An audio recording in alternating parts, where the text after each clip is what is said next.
Assalamualaikum warahmatullahi wabarakatuh. Manusia telah menggunakan uang sebagai alat untuk bertransaksi sejak lama sekali. Uang yang digunakan sebagai mata uang resmi ada sejak zaman Nabi Muhammad SAW dan diteruskan oleh para khalifah setelahnya selama berabad-abad lamanya, yaitu adalah uang dinar dan dirham. Nah, dalam perspektif ekonomi Islam, uang adalah segala sesuatu yang diterima secara umum dan diterbitkan oleh lembaga keuangan yang berwenang sebagai media pertukaran dan pengukur serta penyimpan nilai. Pada tahapan peradaban, manusia yang sangat sederhana dalam memenuhi kebutuhan hidupnya dilakukan dengan cara tukar-menukar. Tetapi dalam perkembangan zaman, manusia itu telah meninggalkan yang namanya sistem tukar-menukar atau barter yang sangat menyusahkan dan sangat rumit. Nah, makanya manusia pada zaman itu sekarang menggunakan uang dan meninggalkan sistem barter tersebut. Perekonomian Islam sebagai bagian dari Islam memiliki konsep yang jelas dalam masalah harta pada umumnya dan uang pada khususnya. Nah, perekonomian Islam ini juga mempunyai pandangan tersendiri terhadap uang. Ia menerangkan bahwa jenis dan fungsi uang dan mengatur apa yang boleh dilakukan dan apa yang tidak boleh dilakukan dalam masalah uang sebagai pedoman untuk umat. Pertama kali, uang itu dikenal dalam peradaban Sumeria dan Babilonia. Uang kemudian berkembang dan berevolusi mengikuti perjalanan sejarah. Yang selanjutnya adalah konsep uang dalam Islam. Yang pertama yaitu uang di zaman Ibnu Taimiyah. Nah, secara garis besar, ada 5 hal yang disampaikan oleh Ibnu Taimiyah. Yang pertama yaitu perdagangan uang akan memicu inflasi. Yang kedua yaitu hilangnya kepercayaan orang akan stabilitas nilai yang akan mencegah orang untuk melakukan kontrak jangka panjang dan menzolimi golongan masyarakat yang berpenghasilan sebagai pegawai. Yang ketiga yaitu perdagangan domestik. Nah, perdagangan domestik ini akan menurun karena akan adanya kekhawatiran stabilitas nilai uang. Yang keempat yaitu perdagangan internasional yang menurun. Kemudian yang kelima yaitu logam. Logam ini yang dimana logam berharga akan mengalir keluar dari negara. Yang selanjutnya adalah uang menurut Abu Ubaid. Pada prinsipnya, menurut Abu Ubaid yang dimana dikutip dalam Adi Warman mengakui ada 2 fungsi uang, yakni sebagai standar nilai pertukaran dan yang kedua yaitu sebagai media pertukaran atau medium of exchange. Yang selanjutnya adalah uang menurut Al-Ghazali.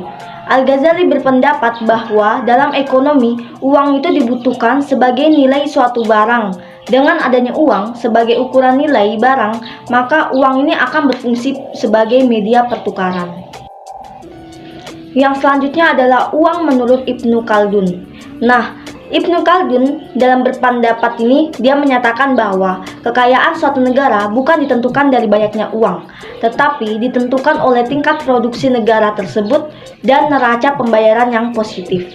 Nah, Ibnu Khaldun juga mengatakan bahwa uang tidak harus mengandung emas dan perak, namun emas dan perak ini menjadi standar nilai uang. Yang selanjutnya adalah konsep fungsi uang dalam perspektif Islam. Menurut perspektif ekonomi Islam, uang ini mempunyai fungsi yang sangat penting dalam menjalankan roda perekonomian umat. Dalam perspektif ekonomi Islam, bahwasannya uang ini berfungsi sebagai yang pertama yaitu uang sebagai medium of exchange atau alat tukar. Nah, di mana uang bukan barang.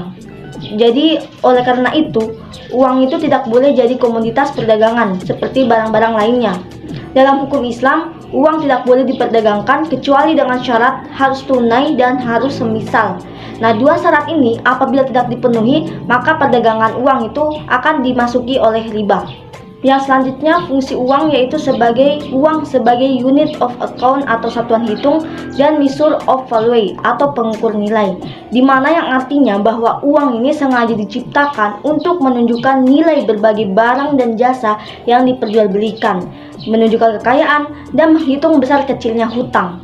Selain itu, uang juga berfungsi sebagai alat penunjuk harga, di mana dengan uang harga barang dan jasa ditentukan, seperti menentukan nilai sebuah rumah atau mobil dengan satuan uang. seperti rupiah, dolar, dan lainnya, di mana juga sebagai satuan hitung yang dimana uang mempunyai peran yang besar dalam memperlancar pertukaran. Yang selanjutnya adalah uang sebagai store of value atau penyimpan nilai. Maksudnya di mana bahwasannya uang yang dimiliki oleh seseorang itu tidak dibelanjakan seluruhnya dalam satu waktu, tapi uang itu akan disisihkan atau disimpan untuk keperluan yang akan di masa yang akan datang, seperti untuk membeli barang atau jasa, atau juga untuk mempersiapkan di waktu yang akan mengantisipasi kerugian di waktu yang akan datang. Yang selanjutnya kita akan membahas tentang time value of money dalam Islam. Konsep time value of money atau lebih dikenal dengan nilai waktu dari uang, di mana konsep nilai waktu dari uang ini menyebutkan bahwa nilai uang saat ini lebih berharga dari sejumlah nilai uang yang di masa yang akan mendatang. Oleh karena itu, agar uang tidak terus tergerus nilainya seiring dengan berjalannya waktu, maka hal tersebut tidak terlepas dari yang namanya bunga. Jadi, menurut konsep ekonomi Islam, itu menegaskan bahwa dalam Al-Quran telah mengharamkan bunga atas uang, di mana hal tersebut disamakan dengan riba. Jadi, dalam berbagai pandangan yang dikaji dari sudut pandang Islam, bahwasanya teori nilai waktu dari uang ini bertentangan dengan prinsip ekonomi Islam. Oleh karena itu, dalam ekonomi Islam ini, uang bukanlah modal serta tidak memberikan kegunaan. Namun di mana fungsi uang tersebut juga akan memberikan kegunaan. Jadi dalam Islam ini memandang time value of money yang populer dengan nilai waktu yang kemudian diganti dengan konsep ekonomi value of time. Jadi konsep tersebut ini menunjukkan bahwasannya bukan uang yang memiliki waktu, namun waktulah yang memiliki nilai ekonomis. Jadi dalam ekonomi Islam itu time value of money itu dilarang dan diganti menjadi yang telah saya sebutkan tadi.